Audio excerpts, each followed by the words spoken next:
Hi అండి. ముందుగా మీ అందరికి మరొకసారి వినాయక చవితి శుభాకాంక్షలు అండి. మంగళగిరిలో ఉన్న మా మిడ్ వ్యాలీ సిటీలో ఇది 4th year Vinayaka Chavithi celebrations చేసుకోవడం. ఇది 4th ఇయర్ అనమాట. సో డే 1 ఇది.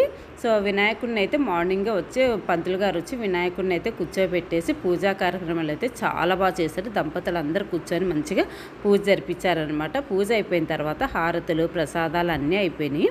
సో ఇది ఈవినింగ్ అనమాట. సో ఈవినింగ్ కూడా అంతే సేమ్ పూజా కార్యక్రమాలు అన్నీ అయిపోయిన తర్వాత హారతులు అవి ఇచ్చారు.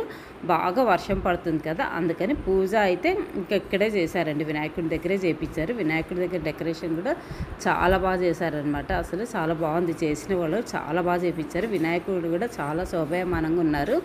సో ఇది అయిపోయింది. వినాయకుడి పూజ అదే అయిపోయిన తర్వాత ఈవినింగ్ ప్రసాదాలు అన్నీ అయిపోయినాయి అనమాట. అయిపోయిన తర్వాత క్లబ్ హౌస్కి వెళ్ళాము. క్లబ్ హౌస్లో పెట్టారనమాట ప్రోగ్రామ్స్ అన్నీ కూడా. ఎందుకంటే వర్షం పడుతుంది కదా, సో అందుకని స్టేజ్ అన్నీ రెడీ చేశారు. బట్ వర్షం పడుతుంది అనేసి అక్కడికి మార్చారనమాట. సో అక్కడ కూడా స్నాక్స్ అవన్నీ పెట్టారు. చాలా బాగున్నాయి స్నాక్స్ అయితే.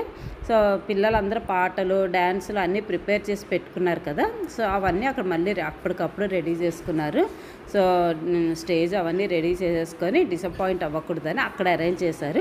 సో అక్కడ పిల్లలందరూ కూడా చాలా బాగా పర్ఫామ్ చేస్తున్నారనమాట.